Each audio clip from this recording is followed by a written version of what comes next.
Hear how this breakaway firm used DPL's tools and technology to make the transition to independence. You're listening to Advisor Revelations. Hello, everybody. We would like to welcome you to the DPL Advisor Revelation podcast. I am Amy Arnett. I am Director of Insurance at DPL. And joining me today is Nick Robb with PH Robb. Hi, Nick. Hi, Amy. Today we are going to talk about advanced planning strategies and how insurance can be used within those advanced planning strategies. But before we get started, I do want to remind everyone to subscribe to our podcast on your favorite streaming app and to connect with our team at dplfp.com. And there you can find more resources as well. Thanks again, Nick, for joining the discussion today. Thanks for having me, Amy. Just a little bit of background on Nick and our partnership with PH Robb. PH Robb works completely in the area of advanced planning strategies. And there are a lot of ins and outs and things that need to be taken care of with advanced planning. And PH Robb does this day in and day out. So they have the system down and can provide the support that we need for your clients when we uncover an advanced planning need. Nick has been with PH Robb for 10 years, and he specializes in designing, building, and managing the insurance transactions that accomplish our advanced planning techniques. He has a very deep understanding of insurance products. We've worked with him now probably for the last 6 to 9 months, and it's been a great resource for us. So I'm happy to have him on our discussion today. Nick, why don't you tell us a little bit more about what you do at PH Robb? Absolutely. Thanks, Amy. Thank you for the introduction and the kind words. So as you mentioned, PH Robb is really a resource, for advanced planning to advisors across the country. So we work with insurance advisors, insurance BGAs. We work with attorneys, accountants, investment professionals, you name it. Any advisor that has higher net worth clients that need advanced planning techniques, either on the income or state tax planning side. That's really where our firm specializes. Okay, that's great. That's great. Well, I'm excited for our partnership. That's for certain. So, what would you say would be the ideal client for an advanced planning review? It's a good question. I think the ideal client for an advanced planning review would be, of course, any high net worth individual. So, clients who have 10, 15, $20 million or more of net worth. Typically there's planning opportunities there, whether it's on the income tax planning side, estate tax planning. There starts to be opportunities to add value from an advisor standpoint. Oftentimes those clients are business owners. So sometimes there's, business planning opportunities, buy, sell, business succession, things like that. High net worth clients, are definitely going to have opportunities, for additional planning.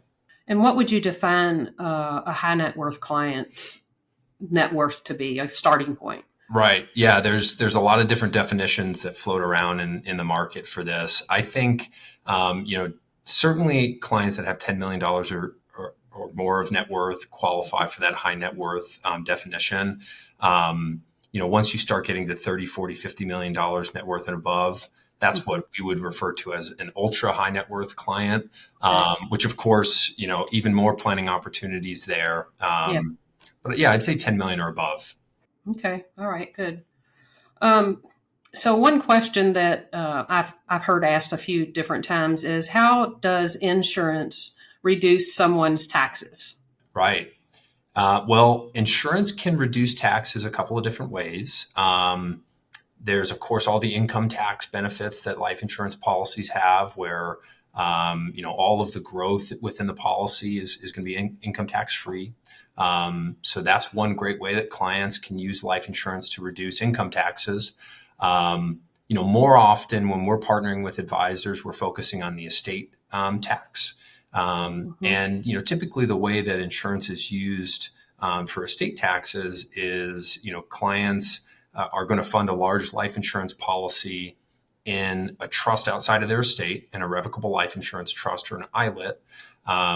And when eventually those clients pass away in the future and there's an estate tax due, you have all of that tax-free liquidity paid immediately into that life insurance trust, which then is available to pay estate taxes. And that's really important for clients, who maybe are illiquid or have assets that aren't, readily, can't be readily turned into cash. So having that source of liquidity in the trust to pay estate taxes can be really helpful.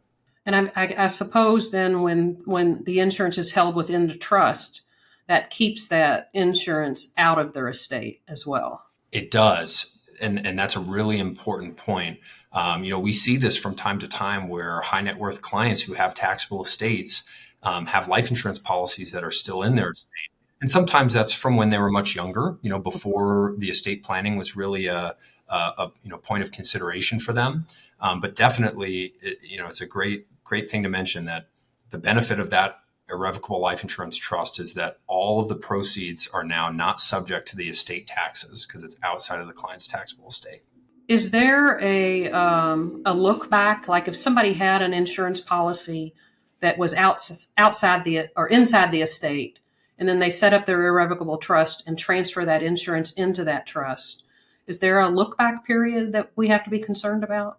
So I'm not aware of a look back period, but what would be triggered in that case is, potentially gift taxes. Okay. So, when we're transferring the life insurance policy from a client's taxable estate into trust, we have to, get a valuation done on that policy. This is where the insurance companies themselves can actually be really helpful. They do calculations to tell you what that policy is worth. And then we would work with the client's attorney to actually usually gift that policy to trust at whatever that, valuation is. So it does, end up using some of their lifetime exemption, or if they've used all of that already, it could be subject to gift taxes. So when do you feel like estate planning becomes a need? At what level? That's a great question. I think that estate planning is something that really everybody should have, considered. Anytime you've got a client with assets that would like to pass those assets, on to some beneficiary in the future at their passing, that's estate planning. So even if it is as simple as, working with an attorney to have a properly drafted will that dictates how they want those assets to move, I think that that's important really for anybody. For, a lot of the estate planning that our firm, works on with other advisors, it tends to be, those higher net worth clients, ultra high net worth clients. And that's where, to your question, when does it become a need? Once clients have tens of millions of dollars of assets, they're really, attuned to the risks involved in, what that estate planning would look like if they don't, chart it out really explicitly. So, making sure that assets are going to the beneficiaries that they want, having, provisions in the trust that protect the family long term, right, to encourage things like family unity, making sure that there's, not any spendthrift, happening at lower generational levels. The just practical, considerations that clients have when thinking about, passing on large amounts of wealth to their family. And I think that, the example that we discussed during our webinar a couple of weeks ago, the DPL webinar that we put on, I think speaks to this perfectly. It's a $30 million family. They've done some estate planning. They're looking at, gifting $10 million of assets to trust. So, wonderful use of that lifetime exemption, but still have a taxable estate remaining. And most of their assets are illiquid, private business interests, real estate. Now, thankfully, the clients are young, so the likelihood that they would both pass away, in the near term is low. But if that were to happen, family would be in, a really difficult position, having to potentially go and sell, pieces of real estate that they've held for a long time, maybe have emotional attachments to these properties. And who knows what the market looks like when they're having to sell those assets to pay estate taxes. So that's a great case study for, where there really is truly a need for that estate planning conversation, and then figuring out how life insurance and whether life insurance, can fit into that solution for the family. Do you ever run much into special needs trust, in that arena where you've got a husband and wife that are, supporting a special needs child and may have a significant estate? Would you set up, I guess, two separate trusts, one specific for that special needs child, and then maybe a second as an irrevocable trust for the estate situation? I think you would, and it's a really good question. Our firm has not had that many opportunities to work on planning for families that involve those special needs trusts, but I am aware, that they're commonly used, and I think it's a great example again of why those estate planning conversations are so important, and also working with advisors, whether it's the attorneys or the financial professionals around you that have experience with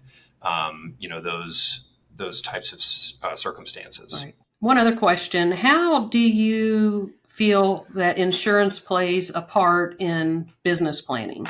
Insurance can play a really important part in business planning. I think the most common use of life insurance in business planning is usually buy sell. So, of course, the concern or the problem in that case is, you have partners, business owners, and if one of them were to pass, how do the remaining partners or the surviving partners, purchase those interests from the partner who passed away? And that can be a really tricky problem to solve, not only from the financial, implications of that, coming up with the cash to buy that partner out, but then also the practical or operational day-to-day considerations of, what it looks like if you don't buy that partner out. Because usually, now you're going to be dealing with that deceased partner's, remaining family members, spouse, kids, and those individuals probably are not going to be well versed in the business. So the surviving partners are going to, bear additional, duties. They're going to have to do more work essentially to make up for, what was lost in that deceased. When that partner passed. So buy sell is really important consideration for business owners. And that's something that we see oftentimes, not exist at all, or it's not, the buy sell plan is really not what it should be. Either, they haven't adequately funded the buy sell insurance, or they're not reviewing it frequently enough. Typically that's something that should be reviewed by the business owners every year. I think that, I've probably run into, in my years of being in the insurance world, quite a few instances where there's not even a buy-sell agreement established, which is scary if you think about it. And so I guess it's really important that any of the business clients that we work with, that subject is broached to make sure that, hey, this is an important part of your planning, because it could crumble any financial plan that an advisor might put together in that specific situation with nothing being established. That's absolutely right. I'll give you an example of a situation that we saw very similar to that. It's a current client of ours, large engineering firm. It's privately held. There's probably 70 to 100 shareholders, and they do over $100 million in revenue. So this is a large company. This isn't two or three business partners. This is a legitimate organization, and they had a buy sell, and they had a buy sell formula and all of that, which is great, but it wasn't properly funded. And the buy sell required that the deceased shareholder get repaid over a 5 to 10 year period based on certain metrics of the company to determine their shareholder value. And unfortunately, the largest shareholder in this engineering company passed away. Oh no! And if I remember correctly, he owned something like 30 or 40% of the shares. Oh, wow. So 30 to 40% of the value of that company had to be paid out over a 5 to 10 year period. And, thankfully the engineering company was generating enough cash flow during that time to be able to make those payments and also, cover their ongoing operating expenses. But if you hit a bad business cycle and you have that liability on top of that, I mean, this is how businesses unfortunately go under. Yeah, I guess if you have to go to the bank and borrow the money, that's doesn't look good on your balance sheet. Yeah. Um, and when that kind of situation, I guess it depends upon the buy sell agreement itself. But as they're buying out those shares, is there interest over and above that's paid in addition? There is, yeah. So ultimately that's going to be drafted in that formula that they use for buy sell purposes. In this particular case, I do think there was some interest rate that was applied. So to your point, not if the company were in a position where they had to borrow money, not only are you paying interest on the bank loan, but you're also potentially paying interest to the deceased shareholder if you're paying that out over time. So it starts to become a very costly proposition.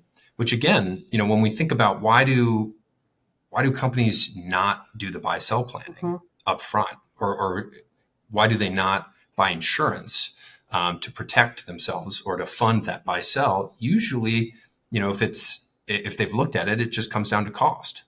They might think that it costs too much. So it's really important to just have the conversation and look at, this is what the insurance costs, but what would it cost if you have, a shareholder die and now, you're having to borrow money or you're having to pay it from operating cash flow?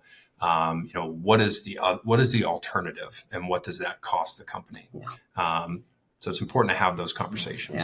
Yeah. I mean, we need to educate at least so that they are aware and know going in what could or could not happen, and how insurance can definitely help support that and keep them solid as a company and not disrupt the whole business plan. So it's definitely very important to be talked about. I agree. Exactly. And for companies that have cyclical earnings like this engineering and mining company, it just becomes even more important because there's so much uncertainty about what their operating cash flow is going to be year to year. Have you ever, in business planning and buy sell, or maybe even deferred comp situations, have you ever used the premium finance concept in those scenarios? Our firm has not, but it is used often for buy sell planning. Actually, this engineering company we've been talking about, they looked at whether it made sense to finance the life insurance policies that they ended up buying to protect all of the remaining shareholders. But it's often used by businesses. There are some special products out on the market that were really created specifically for this purpose of companies holding the life insurance policies on their balance sheet. One example is a Mass Mutual policy, which has something called a honeymoon rider, or early cash surrender value enhancement rider. The original purpose for those riders really was for the corporate market in buying these policies for buy sell or business succession planning purposes. And, they wanted the cash value of those policies, to basically equal premiums paid early on so that they didn't have, a negative effect on their balance sheet. So there are specific products in the market that are great for this type of planning. And absolutely you can, look at borrowing money from a bank and using assets that the company has as collateral as a more efficient funding mechanism. Well, just based upon our conversation today, for those of you that are listening, I hope that you are inquiring with your clients about these advanced planning strategies. It is a very important part of that planning package. DPL and PH Robb are a resource for you to use in those situations. So don't hesitate at all ever to reach out to us. What we've talked about today just barely scratches the surface. And you can find our full on-demand webinar that goes deeper into the topics that we spoke about today in a link with these show notes. And if you want to dive deeper on one-on-one, then get in touch with myself and we'll get a call scheduled with Nick and me and yourselves to dive deeper in with a specific client or a more specific topic. That's what we're here for, to help you. I want to thank everybody for listening, and don't forget to subscribe to the Advisor Revelations podcast and visit the website for more information. Nick, we really appreciate your time today. Appreciate your time as well. Thank you for having me, Amy. All right. Everybody have a great afternoon. Thanks for watching. Visit dplfp.com to learn how we can work with advisors like you. And please, for more updates, subscribe to this channel.